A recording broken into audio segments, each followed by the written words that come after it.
রাধে রাধে। ওম নমো ভগবতে বাসুদেবায়। গুরু কৃপা হি কেবলম। শ্রী শ্রী গুরুদেবের আশীর্বাদ নিয়ে, শ্রী শ্রী রাধারানীর আশীর্বাদ নিয়ে আজ শ্রীমদ্ ভগবদ গীতার 3য় অধ্যায়ে 5 নম্বর শ্লোকটি ব্যাখ্যা সহ পড়ে শোনাচ্ছি। জয় রাধা বল্লভ শ্রী হরিবংশ। ন হি কশ্চিৎ ক্ষণমপি জাতু তিষ্ঠত কর্মকৃত কার্যতে হব্যস্য কর্ম সর্বপ্রকৃতি জৈর্গুণে। অর্থাৎ কোনো ব্যক্তি কোনো অবস্থায় ক্ষণকাল কর্ম না করে থাকতে পারে না, কেননা প্রকৃতিজাত গুণে বশীভূত প্রাণী কর্ম করতে বাধ্য হয়। ব্যাখ্যা: ন হি কশ্চিৎ ক্ষণমপি জাতু তিষ্ঠত কর্মকৃত। অর্থাৎ কর্মযোগ, জ্ঞানযোগ এবং ভক্তিযোগ যে কোনো যোগ পথই হোক না কেন, সাধক কর্ম না করে থাকতে পারেন না। এখানে কশ্চিৎ, ক্ষণম এবং জাতু এই 3টি বিশেষ পদ আছে। এর মধ্যে কশ্চিৎ পদের প্রয়োগ করে ভগবান বলেছেন যে কোনো মানুষই কর্ম না করে থাকতে পারে না, তা সে জ্ঞানী বা অজ্ঞানী যেই হোক। যদিও জ্ঞানীর নিজ শরীরের সঙ্গে কোনো সম্বন্ধ থাকে না, তা সত্ত্বেও তার শরীর দ্বারা ক্রিয়াদি নিয়মিত হতেই থাকে। ক্ষণম পদটি প্রয়োগ করে ভগবান বলেছেন, যদিও মানুষ আমি সর্বময় কর্ম করি এ কথা মেনে নেয় না, তবুও সে যতক্ষণ শরীরের সঙ্গে তার সম্পর্ক মেনে নেয় ততক্ষণ সে এক মুহূর্তও কর্ম না করে থাকে না। জাতু পত্রের প্রয়োগ করে ভগবান বলছেন যে জাগ্রত, স্বপ্ন, সুষুপ্তি, মূর্ছা ইত্যাদি কোনো অবস্থাতেই মানুষ কর্ম না করে থাকতে পারে না। এই শ্লোকের উত্তরার্ধের এর কারণ হিসাবে ভগবান অবশ্য পদটির দ্বারা বলেছেন, প্রকৃতির বশ হয়ে তাকে কর্ম করতেই হয়। প্রকৃতি সর্বদা পরিবর্তনশীল, সাধকের নিজের জন্য কিছু করার প্রয়োজন নেই। বিহিত কর্মরূপে যা সাধকের সম্মুখীন হয়, অপরের হিতের দিকে দৃষ্টি রেখে কেবল সেই কাজগুলো করে দিতে হয়। পরমাত্মা প্রাপ্তির উদ্দেশ্য থাকায় সাধকের পক্ষে নিষিদ্ধ কর্ম করা সম্ভব নয়। অনেকে শুধুমাত্র স্থূল দেহের ক্রিয়াগুলিকেই কর্ম বলে মনে করেন, কিন্তু গীতা মানসিক ক্রিয়াগুলিকেও কর্মরূপে গণ্য করে। গীতা শারীরিক, বাচিক এবং মানসিকভাবে কৃত ক্রিয়া মাত্রকেই কর্মরূপে গণ্য করে। শরীর বাগ্মন ভীর্যত কর্ম প্রারম্ভতে নর। অর্থাৎ শারীরিক বা মানসিক যে সমস্ত ক্রিয়ার সঙ্গে মানুষ নিজ সম্বন্ধ স্থাপন করে সেই সমস্ত ক্রিয়ায় কর্মরূপ ধারণ করে আর বন্ধনের কারণ হয়, অন্যগুলি নয়। মানুষের এমন এক ধারণা বদ্ধমূল হয়ে আছে যে তারা সন্তান পালন, পোষণ, জীবিকা নির্বাহ, ব্যবসায়, চাকরি, অধ্যাপনা ইত্যাদিকেই কর্ম বলে গণ্য করে।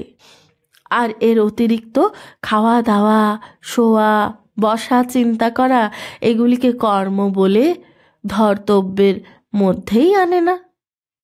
সেই জন্য অনেকে ব্যবসা ইত্যাদি কর্মগুলিকে ত্যাগ করে মনে করে যে তারা কোনো কর্ম করছে না। এগুলি তাদের এক মস্ত ভ্রান্তি। শরীর নির্বাহ সম্পর্কীয় স্থূল শরীরের ক্রিয়া, ঘুমোনো, চিন্তা করা ইত্যাদি সূক্ষ্ম শরীরের ক্রিয়া এবং সমাধি ইত্যাদি কারণ শরীরের ক্রিয়া সকল, এই সমস্তই কর্ম। যতক্ষণ দেহে অহংবোধ এবং মমত্ববোধ থাকে ততক্ষণ পর্যন্ত শরীর দ্বারা সম্পাদিত ক্রিয়া মাত্রই কর্ম নামে পরিগণিত হয়। কারণ শরীর হলো প্রকৃতির কার্য এবং প্রকৃতি কখনো নিষ্ক্রিয় থাকে না। সুতরাং দেহে অহংবোধ এবং মমত্ববোধ থাকলে কোনো মানুষই কোনো অবস্থাতেই এক মুহূর্ত কর্ম না করে থাকতে পারে না। তা সে অবস্থা প্রকৃতির বা নিবৃত্তির যাই হোক। কার্যতে হাব্যস্য কর্ম সর্বপ্রকৃতির জৈগুণেই।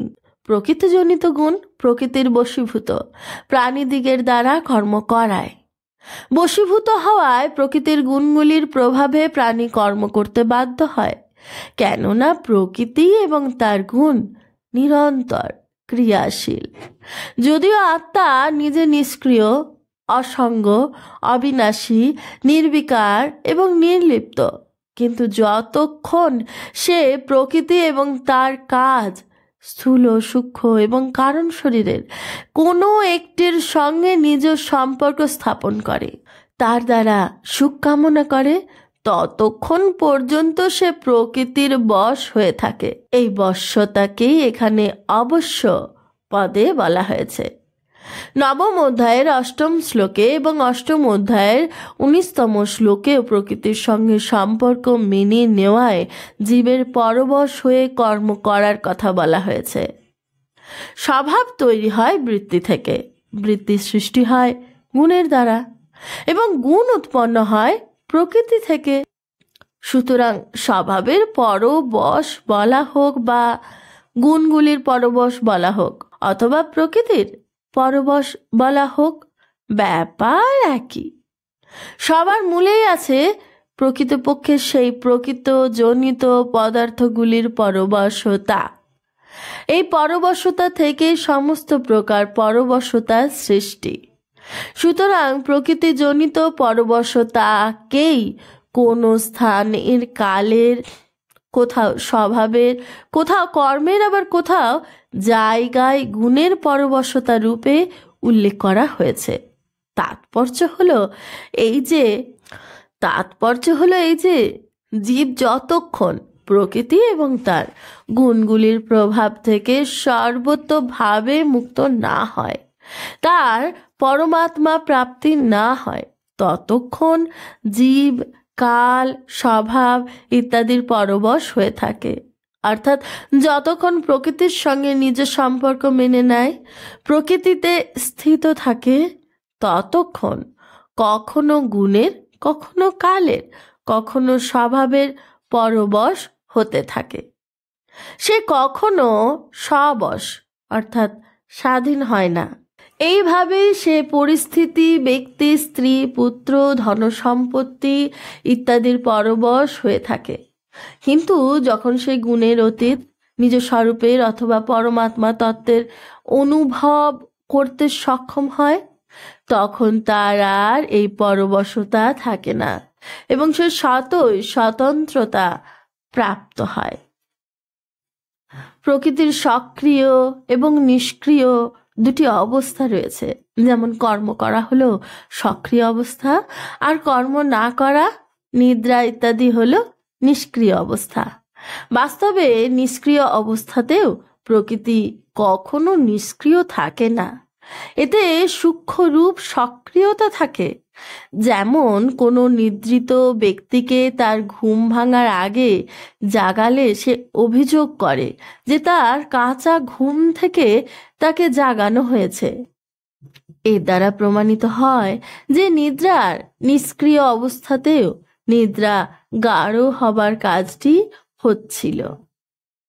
সম্পূর্ণ নিদ্রার পর মানুষ যখন জাগ্রত হয়, তখন সে ওই রকম কথা বলে না, কারণ তার নিদ্রা পরিপূর্ণ হয়েছে।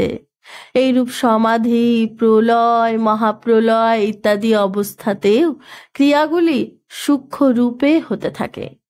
বাস্তবে দেখলে বোঝা যায় যে প্রকৃতি কখনো নিষ্ক্রিয় অবস্থা হয় না, কারণ এটি প্রতি মুহূর্তে পরিবর্তনশীল। স্বয়ং আত্মায় কর্তৃত্ব ভাব নেই, কিন্তু শরীর আদি প্রকৃতির কার্যগুলির সঙ্গে সম্পর্ক মেনে নিলে সে প্রকৃতির বশ হয়ে যায়। এই পরবশতার জন্যই স্বয়ং অকর্তা হয়েও নিজেকে কর্তা বলে মনে করে। প্রকৃতপক্ষে আত্মার কোনো পরিবর্তন রূপ ক্রিয়া হয় না। প্রকৃতির দ্বারা যেমন সৃষ্টির সকল ক্রিয়ায় স্বাভাবিকভাবে হতে থাকে, তেমনি প্রকৃতির দ্বারা বাল্য, যৌবন ইত্যাদি অবস্থা, খাদ্য, পরিপাক, শ্বাস, প্রশ্বাস, দেখা, শোনা ইত্যাদি সমস্ত ক্রিয়ায় স্বাভাবিক রূপে হতে থাকে। প্রকৃতি সর্বদা পরিবর্তনশীল, কিন্তু শুদ্ধ স্বরূপে কখনো কোনো পরিবর্তন হয় না। বাস্তবে প্রাকৃতিক পদার্থগুলির কোনো স্বতন্ত্র সত্তা নেই। যা প্রতিক্ষণ পরিবর্তিত হয় তাকে পদার্থ বলা হয়, অথবা পরিবর্তনের পুঞ্জকেই পদার্থ বলা হয়। পদার্থর সঙ্গে সম্পর্ক রাখলে কোনো মানুষ কোনো অবস্থাতেই ক্ষণমাত্র কর্মবিহীন অবস্থায় থাকতে পারে না। সাধক যদি ঠিকমতো এটি অনুভব করেন যে সমস্ত ক্রিয়ায় পদার্থগুলিতে হচ্ছে এবং পদার্থগুলির সঙ্গে আমার কোনো সম্বন্ধ নেই, তবে তিনি এই পরবশতা থেকে মুক্ত হতে পারেন। কর্মযোগী সর্বদা পরিবর্তনশীল পদার্থের কামনা, সমতা এবং আসক্তি পরিত্যাগ করে পরবশতা দূর করেন। ভগবান এই শ্লোকে বলেছেন, তা তিনি অষ্টাদশ অধ্যায়ের 11 শ্লোকেও এইভাবেই বলেছেন যে প্রকৃতির সঙ্গে সম্পর্ক রেখে কোনো ব্যক্তি সম্পূর্ণভাবে কর্ম ত্যাগ করতে সক্ষম হয় না। ন হি দেহভূতা শক্যং তুক্তং কর্মান শিষ্যত। শুধু প্রকৃতিতেই ক্রিয়া হয়ে থাকে, কিন্তু প্রকৃতির সঙ্গে নিজ একাত্মতা মেনে নেওয়ার ফলে মানুষ প্রকৃতিজাত গুণাদির অধীন হয়ে পড়ে। অবশ্য এবং তার ক্রিয়াগুলির সঙ্গে সম্পর্ক গঠিত হয়। সেই জন্য প্রকৃতির সঙ্গে সম্পর্ক যারা মেনে নেয় সেই সব ব্যক্তি জাগ্রত, স্বপ্ন, সুষুপ্তি, মূর্ছা, সমাধি এবং স্বর্গ, মহাস্বর্গ, প্রলয়, মহাপ্রলয় ইত্যাদি কোনো অবস্থাতেই কোনো ক্ষণে কর্ম না করে থাকতে পারে না। সুষুপ্তি, মূর্ছা এবং সমাধি অবস্থাতে কি করে ক্রিয়া হয়? মানুষ যখন ঘুমায় তখনও যদি কেউ তার ঘুম ভাঙায়, তখন সেই ব্যক্তি বলে, আমার কাঁচা ঘুম ভাঙিয়ে দিলে। এতে প্রমাণিত হয় যে সুষুপ্তিকালেও নিদ্রা গাঢ় হবার ক্রিয়া হতে থাকে। তেমনি মূর্ছা এবং সমাধিতেও ক্রিয়া জারি থাকে। পাতঞ্জল যোগ দর্শনে এই ক্রিয়াকে বলা হয় পরিণাম। পরিণামের অর্থ হল পরিবর্তনের বহমান ধারা, অর্থাৎ বদলের প্রবাহ। অর্থাৎ সমাধির আরম্ভ থেকে ভুত্থান হওয়া পর্যন্ত ক্রিয়া হতে থাকে। যদি ক্রিয়া না হয় তাহলে ভুত্থান হওয়ার সম্ভাবনাই নেই। সমাধির সময় পরিণাম হয় আর সমাধি অন্তে হয় ভুত্থান। প্রকৃতির সমস্ত অবস্থার অতীত হল সহজ অবস্থা অথবা সহজ সমাধি। সহজ অবস্থা হয় স্বস্বরূপের, যাতে বিন্দুমাত্র কোনো ক্রিয়া নেই এবং হওয়া সম্ভব নয়। সুতরাং সহজ অবস্থায় পরিণাম বা ভুত্থান কখনোই হয় না, কেননা ক্রিয়াগুলি প্রকৃতি বিভাগের অন্তর্গত, স্বরূপ বিভাগের অন্তর্গত নয়। কার্যতে হ্যাবস্য কর্ম, অর্থাৎ কর্ম করার ব্যাপারে আমরা পরাধীন হলেও তাতে রাগ, আসক্তি বা দেশ করা না করার ব্যাপারে আমরা একেবারে স্বাধীন। রাধে রাধে।